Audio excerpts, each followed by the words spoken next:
Le guide des égarés de Maïmonide, deuxième partie, chapitre 39. Après avoir parlé de l'essence de la prophétie que nous avons fait connaître dans toute sa réalité, et après avoir exposé que la prophétie de Moïse notre maître se distingue de celle des autres, nous dirons que c'est cette perception seule de Moïse qui a eu pour conséquence nécessaire de nous appeler à la loi.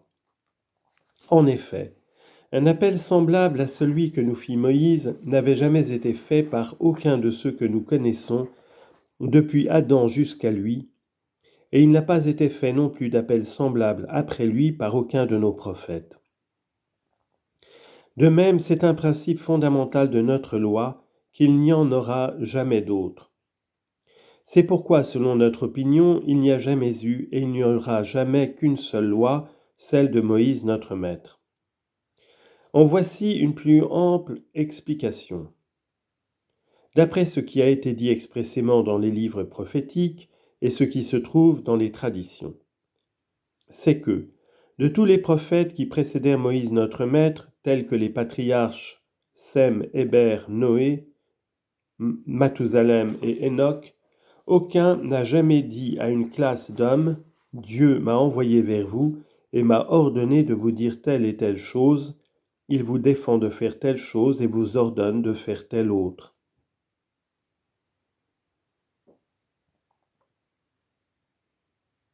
C'est là une chose qui n'est attestée par aucun texte du Pentateuque et qu'aucune tradition vraie ne rapporte.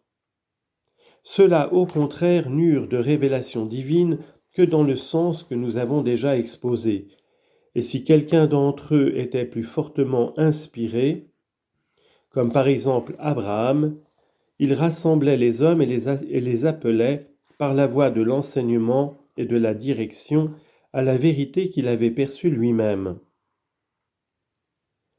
C'est ainsi qu'Abraham instruisait les hommes, leur montrant par des preuves spéculatives que l'univers n'avait qu'un seul Dieu, que c'était lui qui avait créé tout ce qui est en dehors de lui, et qu'il ne fallait point adorer ses figures, des astres, ni aucune des choses créées. C'est là ce qu'il inculquait aux hommes, les attirant par de beaux discours et par la bienveillance. Mais jamais il ne leur disait « Dieu m'a envoyé vers vous et m'a ordonné ou défendu telle ou telle chose ».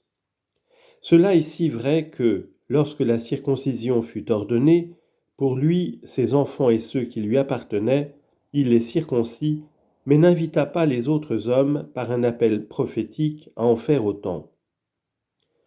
Ne vois-tu pas que le texte de l'Écriture dit à son égard « Car je l'ai distingué » Genèse, chapitre 18, verset 19. D'où il résulte clairement qu'il procédait seulement par voie de prescription. Et c'est sous la même forme qu'Isaac, Jacob, Lévi, Kehat et Amran adressaient leurs appels aux hommes. Tu trouves de même que les docteurs, en parlant des prophètes antérieurs à Moïse, disent « le tribunal d'Héber, le tribunal de Méthusélah, l'école de Méthusélah », car tous ces prophètes ne faisaient qu'instruire les hommes en guise de précepteurs, d'instituteurs et de guides, mais ne disaient jamais « l'Éternel m'a dit, parle au fils d'un tel ». Voilà comment la chose se passa avant Moïse notre maître.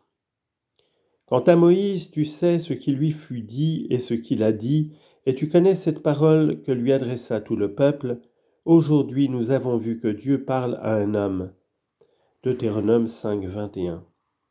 Quant à tous ceux de nos prophètes qui vinrent après Moïse, notre maître, tu sais de quelle manière ils s'expriment dans toutes leurs relations et qu'ils se présentent comme des prédicateurs qui invitent les hommes à suivre la loi de Moïse, menaçant ceux qui s'y montreraient rebelles et faisant des promesses à ceux qui s'efforceraient de la suivre. Et nous croyons de même qu'il en sera toujours ainsi, comme il a été dit, « Elle n'est pas dans le ciel ». Deutéronome 30, 12. Pour nous et pour nos enfants à jamais. Deutéronome 29, 28.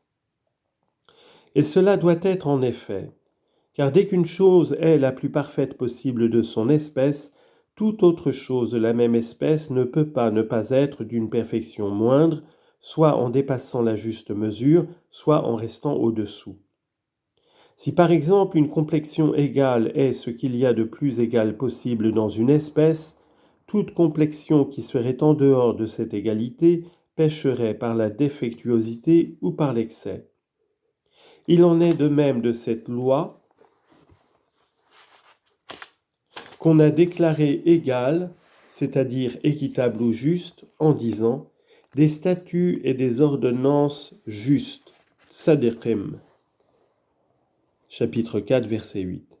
Car tu sais que tzadikim, juste, signifie égaux ou équitable.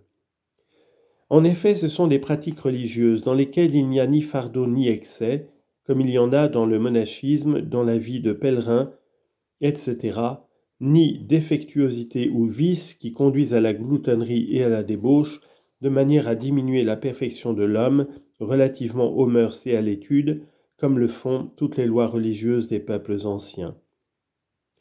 Quand nous parlerons dans ce traité des motifs qu'on peut alléguer pour les lois de Moïse, tu auras tous les éclaircissements nécessaires sur leur égalité et leur sagesse, et c'est pourquoi on a dit « la loi de l'Éternel est parfaite ». Psaume 19, verset 8.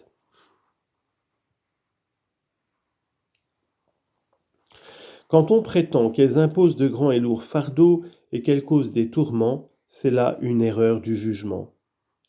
Je montrerai que, pour les hommes parfaits, elles sont faciles. C'est pourquoi on a dit « Qu'est-ce que l'Éternel ton Dieu te demande ?» Deutéronome 10, 12. Et encore, « Ai-je été un désert pour Israël ?» Jérémie 2, 31. Tout cela certainement a été dit par rapport aux hommes vertueux. Quant aux hommes impies, violents et despotes, ils considèrent comme la chose la plus nuisible et la plus dure qu'il y ait un juge qui empêche le despotisme. Et de même pour les hommes à passion ignoble, c'est la chose la plus dure que d'être empêché de s'abandonner librement à la débauche et d'encourir le châtiment pour s'y être livré. Et c'est ainsi que tout homme vicieux considère comme un lourd fardeau l'empêchement du mal qu'il aime à faire par suite de sa corruption morale. Il ne faut donc pas mesurer la facilité et la difficulté de la loi selon la passion de tout homme méchant, vil et de mœurs dépravées.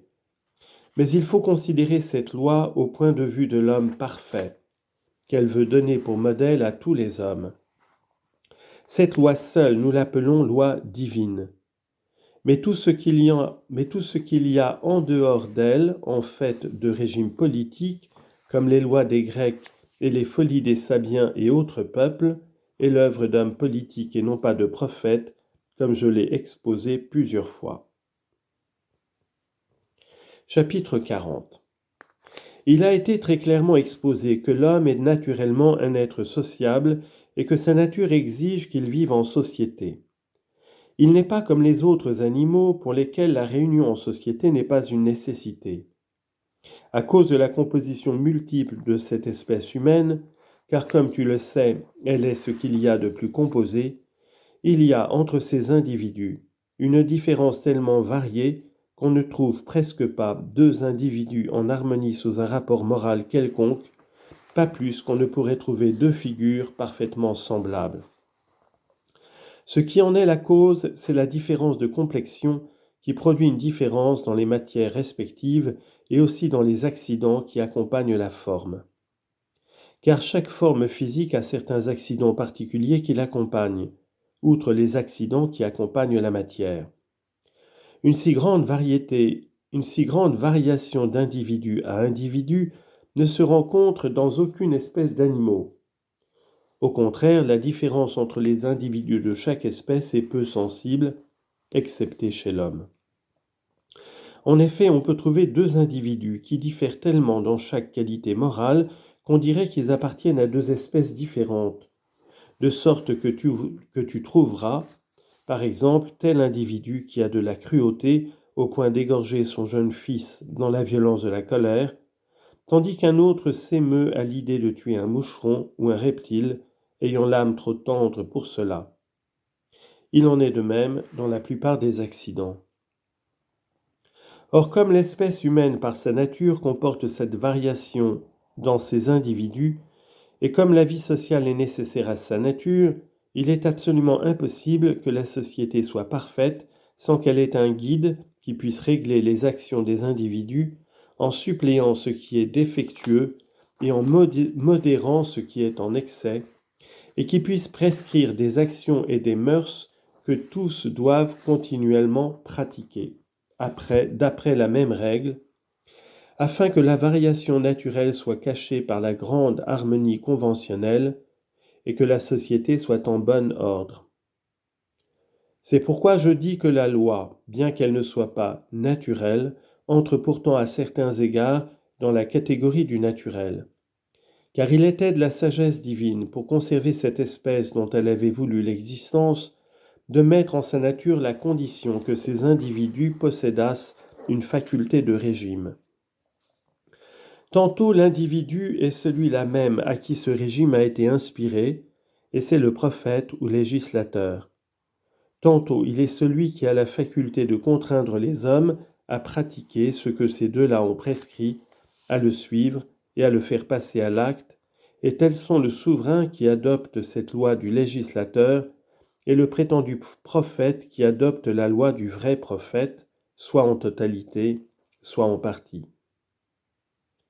Si celui-ci adopte une partie et abandonne une autre partie, c'est ou bien parce que cela lui est plus facile, ou bien parce que par jalousie il veut faire croire que ces choses lui sont parvenues par la révélation divine et qu'il ne les a pas empruntées à un autre. Car il y a tel homme qui se plaît dans une certaine perfection, la trouve excellente et l'affectionne, et qui veut que les hommes s'imaginent qu'il est lui-même doué de cette perfection, quoiqu'il sache bien qu'il ne possède aucune perfection. C'est ainsi que tu vois beaucoup d'hommes qui se vantent du poème d'un autre et se l'attribuent. Et c'est là aussi ce qui s'est fait pour certains ouvrages des savants et pour beaucoup de détails scientifiques. Je veux dire qu'une personne jalouse et paresseuse, étant tombée par hasard sur une chose inventée par un autre, prétendait l'avoir inventée. C'est aussi ce qui est arrivé pour cette perfection prophétique, car nous trouvons que certains hommes prétendant être prophètes dirent des choses qui n'avaient jamais été révélées par Dieu, comme le fit par exemple Sidkiya, fils de Kenaana. Et nous en trouvons d'autres qui, s'arrogeant la prophétie, dirent des choses que sans doute Dieu avait dites, je veux dire qu'elles avaient été révélées, mais à d'autres, comme le fit par exemple Hanania, fils d'Azur, de sorte qu'ils se les attribuèrent et s'emparèrent. Tout cela se reconnaît et se distingue très clairement. Mais je te l'exposerai afin qu'il ne te reste rien d'obscur et que tu possèdes un critérium au moyen duquel tu puisses faire la distinction entre les régimes des lois conventionnelles, ceux de la loi divine, et ceux émanés d'hommes qui ont fait des emprunts aux paroles des prophètes, en s'en vantant et en se les attribuant. Quant aux lois que leurs auteurs ont expressément déclarées être l'œuvre de leur réflexion, tu n'as pas besoin pour cela d'aucune argumentation, l'aveu de l'adversaire rendant inutile toute preuve. Je ne veux donc te faire connaître que les régimes qu'on appelle prophétiques, et qui en partie sont réellement prophétiques, je veux dire divins, en partie législatifs et en partie des plagiats. Si donc tu trouves une loi qui n'a d'autre fin et dont l'auteur qui en a calculé les effets n'a eu d'autre but que de mettre en bon ordre l'État et ses affaires et d'en écarter l'injustice et la violence, sans qu'on y insiste en aucune façon sur des choses spéculatives, sans qu'on y ait égard au perfectionnement de la faculté rationnelle et sans qu'on s'y préoccupe des opinions, qu'elles soient saines ou malades, tout le but étant au contraire de régler à tous les égards les rapports mutuels des hommes et de faire qu'ils obtiennent une certaine félicité présumée selon l'opinion du législateur, si, dis-je, tu trouves une telle loi, tu sauras que cette loi est purement législative et que son auteur, comme nous l'avons dit, est de la troisième classe, je veux dire de ceux qui n'ont d'autre perfection que celle de la faculté imaginative. Mais si tu trouves une loi dont toutes les dispositions visent non seulement à l'amélioration des intérêts corporels dont on vient de parler, mais aussi à l'amélioration de la foi, s'efforçant tout d'abord de répandre des opinions saines sur Dieu et sur les anges, et tendant à rendre l'homme sage, intelligent et attentif, pour qu'il connaisse tout l'être selon sa vraie condition, alors tu sauras que ce régime émane de Dieu et que cette loi est divine. Mais il te restera encore à savoir si celui qui la proclame est lui-même l'homme parfait auquel elle a été révélée, ou si c'est une personne qui s'est vantée de ses discours et se les est faussement attribués. Pour en faire l'expérience, il faut examiner jusqu'où va la perfection de cette personne, épier ses actions et considérer sa conduite. Le plus important critérium que tu puisses avoir, c'est la répulsion et le mépris qu'aurait cette personne pour les plaisirs corporels. Car c'est là le premier pas des hommes de science et à plus forte raison des prophètes, particulièrement en ce qui concerne celui des sens, qui est une honte pour nous, comme le dit Aristote, et notamment la souillure de la cohabitation qui en dérive. C'est pourquoi Dieu a confondu par cette dernière quiconque s'arrogeait la prophétie, afin que la vérité fût connue à ceux qui la cherchaient et qu'ils ne fussent pas égarés et induits en erreur. Tu en vois un exemple dans Sidkiya, fils de Masséia, et Achab, fils de Kolaya, qui s'arrogèrent la prophétie et attirèrent les hommes en débitant des discours prophétiques révélés à d'autres, mais qui en même temps se livrèrent à l'ignoble plaisir vénérien, au point de commettre l'adultère avec les femmes de leurs amis et de leurs partisans, jusqu'à ce qu'enfin Dieu les dévoilât, comme il en avait confondu d'autres, de sorte que le roi de Babylone les fit brûler, comme le dit clairement Jérémie. On les prendra comme exemple de malédiction pour tous les captifs de Juda qui sont à Babylone, et on dira que Dieu te rende semblable à Sidkiya et à Achab, le roi de Babylone, que le roi de Babylone a fait consumer par le feu. Parce qu'ils ont commis une indignité avec les femmes de leurs prochains, et qu'ils ont dit en mon nom des paroles de mensonge que je ne leur avais pas commandées. C'est moi qui le sais et qui en suis témoin, dit l'Éternel. Jérémie 39, 22. Comprends bien l'intention de cela.